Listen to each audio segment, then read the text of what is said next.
नववर्ष की सभी को शुभकामनाएँ और इसके साथ ही जय हिंद। दोस्तों, कल एक बड़ी दुर्घटना घटी बस्तर के इस बीजापुर ज़िले में और उसमें नक्सलियों के हमले में 9 जवानों की मृत्यु हो गई, यानी वो शहीद हो गए। तो सबसे पहले दिवंगत आत्माओं को नमन।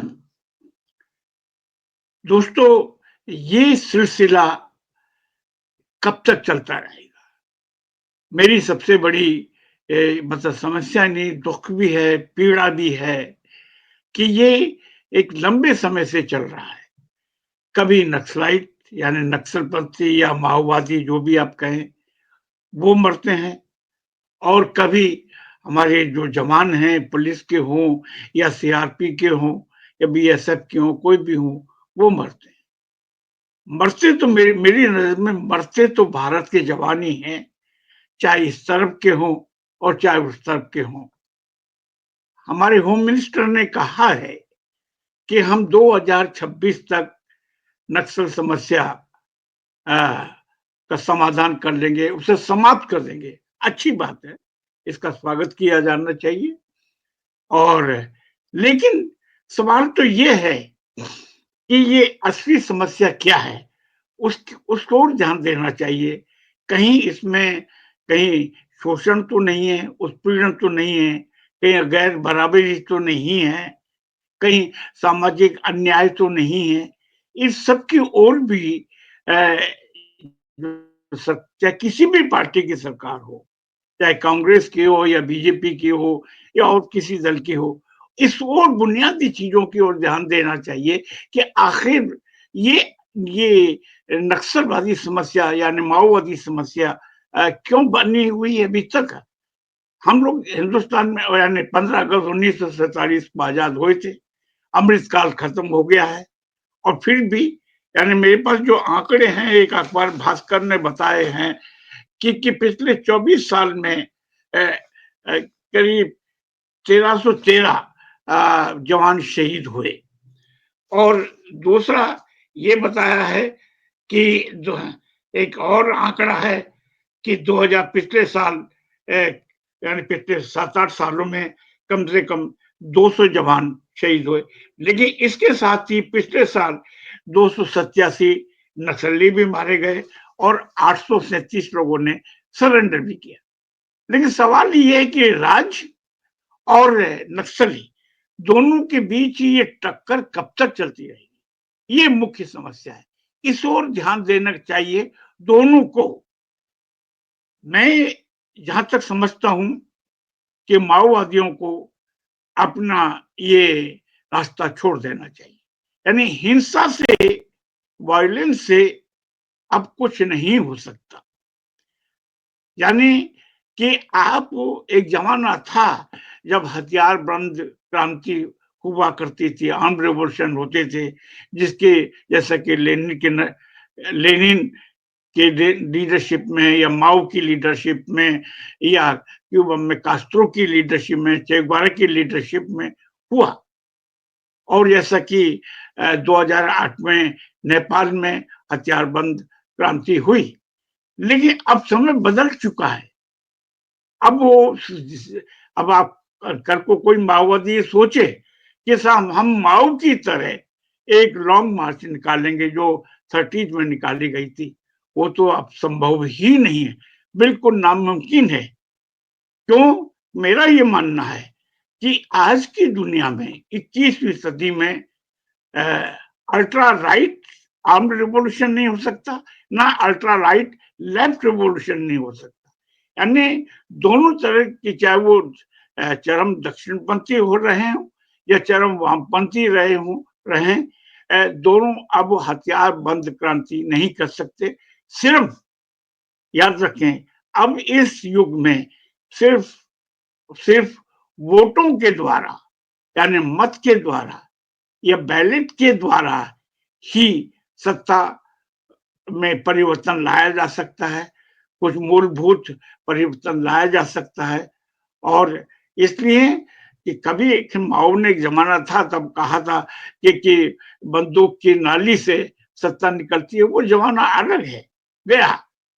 आज उसकी वजह ये है कि दुनिया की जितने भी स्टेट्स हैं, राज्य हैं, अब बहुत शक्तिशाली हो गए, शक्तिशाली हैं।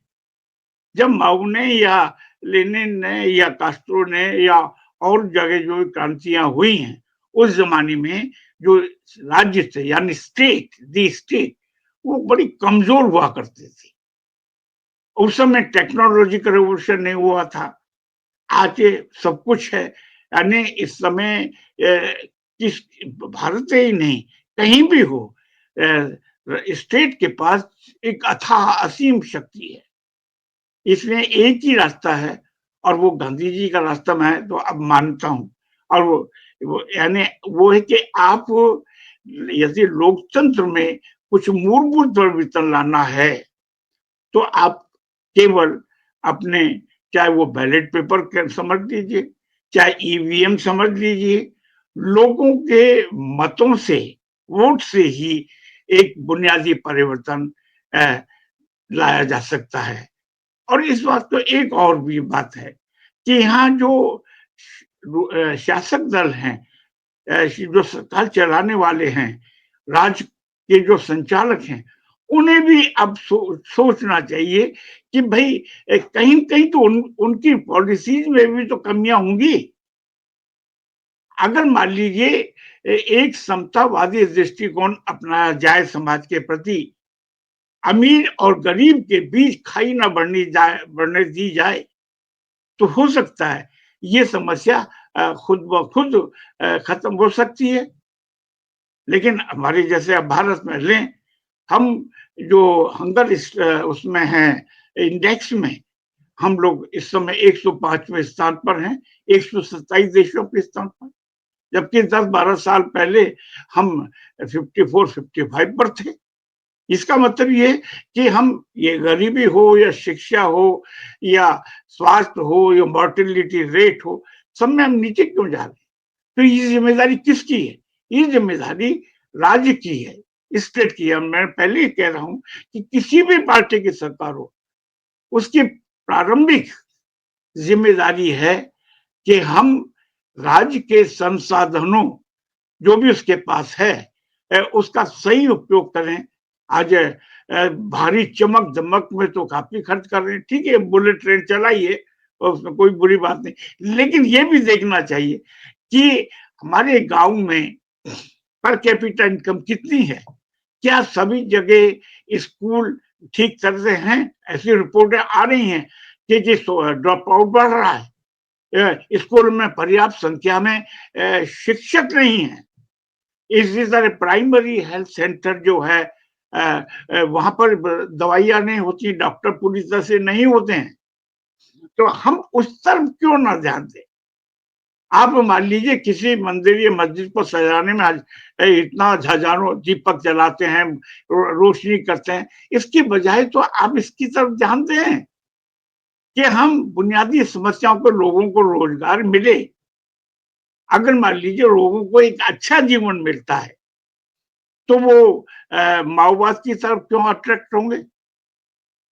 माओवाद की तरफ तो तभी अट्रैक्ट होते हैं ना कि जब आपके पास खाने के लिए कुछ नहीं है, रोजगार कुछ नहीं है, और ऐसे में कहा कि भाई ठीक है, हम क्रांति की तरफ जाते हैं। हालाँकि ये क्रांति नहीं है। क्रांति बहुत बड़ी चीज़ होती है, छोट-मोट एनकाउंटर से कोई कहे कि हम क्रांति ले आएँगे। ये सब बहुत ये एक मिथ है, एक तरीके का आकर्षण है। सच्चाई में क्रांति तो बहुत बड़ी चीज़ होती है। वो एक छोटे से जगह 2-4 जेलों में आप सोचते हैं कि हम पुलिस को दबा लेंगे और उससे क्रांति आ जाएगी, बिल्कुल नहीं होगी। आज बस्तर में पिछले 20-30 साल से चल रहा है, क्या हुआ? आज के ज़माने में कोई भी जो माओइस्ट है, ये नक्सलपंथी है, चाहे दूसरा कोई हो, वो डिस्ट्रिक्ट क्वार्टर तक नहीं पहुँच सकता। और दिल्ली की बात तो छोड़ दीजिए, नेशनल कैपिटल की। तो मैं ये समझता हूँ कि हमको बदले हुए हालात, बदली हुई परिस्थितियों में माओइस्टों को सोचना चाहिए कि वो छोड़ कर के आएँ, मुख्य धारा में शामिल हों।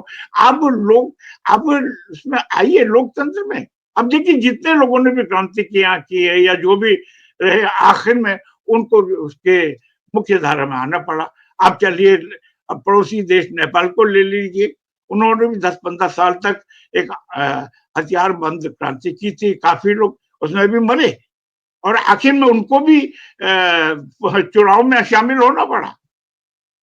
यानी कहने का मतलब है कि आप ये जो शांति की जो प्रक्रिया है, लोकतंत्र की जो प्रक्रिया है, उससे कब तक भागते रहेंगे?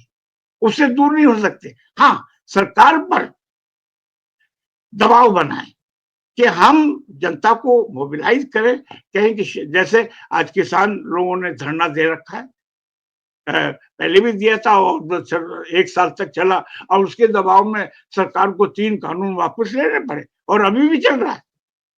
तो आप ये करिए कि जनता को मोबिलाइज़ करिए, ऐसे नेताओं को चुनिए कि जो कि प्रो पुअर हों, जो समता में और समाजवाद में विश्वास रखते हों। आज मतलब ये सही अमीर और गरीब की जो खाई है, वो बहुत तेज़ी से बढ़ रही है, इसमें कोई शक नहीं है।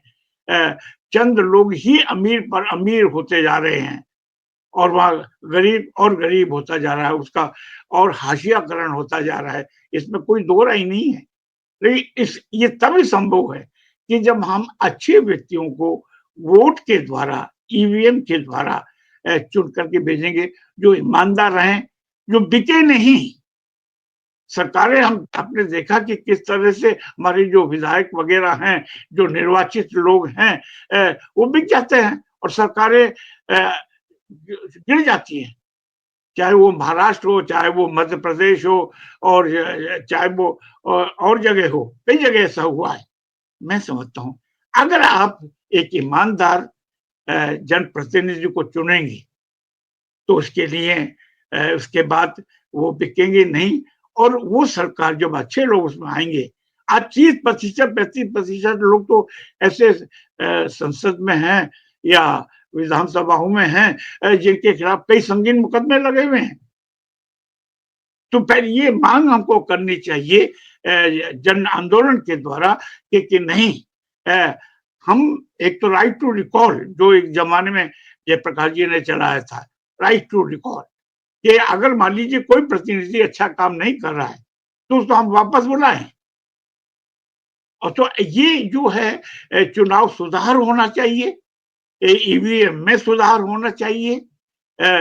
मालूम है जब आप बटन दबाते हैं तो वो उसमें जो रसीद आनी चाहिए कि आपने किस पार्टी को वोट दिया वो आपके पास होना चाहिए।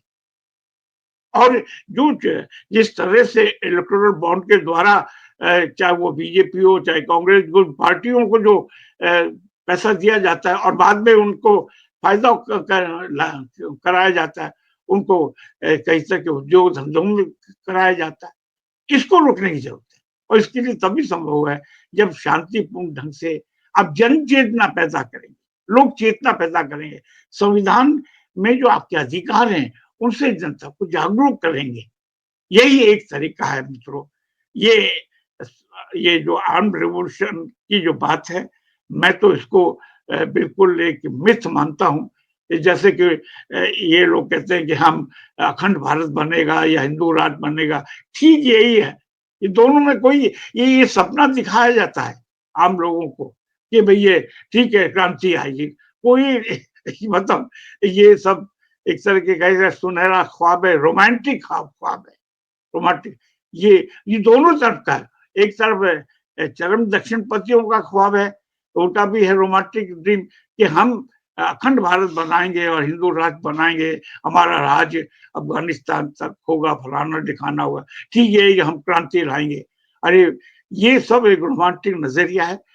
यथार्थ ये है कि हमको एक उदार लिबरल डेमोक्रेसी के लिए काम करना चाहिए और चुनाव के माध्यम से अच्छी सरकार को चुने, अच्छे लोगों को चुने और जिससे गरीब-अमीर की जो खाई है, वो दूर हो और राज्य के संसाधन जो है, अच्छे कामों में लगे। मित्रों अंधविश्वास से मुक्त होकर के मंदिर मस्जिद की टंटों से मुक्त होकर के आप जन चेतना के लिए काम करें और फिर ये अ, मैं समझता हूँ कि जो हिंसा जिस तरीके की हो रही है सरकार और माओवादियों के बीच में, ये स्वतः ही इसका समाधान हो जाएगा, चाहे 2026 हो या 2027 हो। इसका कोई फ़र्क नहीं पड़ने वाला, फ़र्क इससे पड़ने वाला है कि राज्य अपने दायित्वों को, जनता के प्रति दायित्व को कितना समझती हैं, कितना गैर बराबरी दूर करती है। इसके लिए आप सब लोग जनता को आंदोलित करें, जन चेतना करें, पैदा करें, शांतिपूर्वक ढंग से। और मैं समझता हूँ गांधी जी ने जो अहिंसा का और शांति का रास्ता बताया है, तो उसमें बहुत सारे फिर मैं समझता हूँ गांधी जी को नई ढंग से समझने की ज़रूरत है इस दौर के अंदर। सत्याग्रह के नए-नए रूप सामने लाने चाहिए कि कौन कब से कैसे हो सकते हैं। मैं समझता हूँ ये एकमात्र रास्ता है। तो मित्रों, आशा करता हूँ कि आप लोग गंभीरता से इस मसले पर सोचेंगे और इन 2025 में एक नए भारत का और नए वातावरण का निर्माण करेंगे। जय हिंद।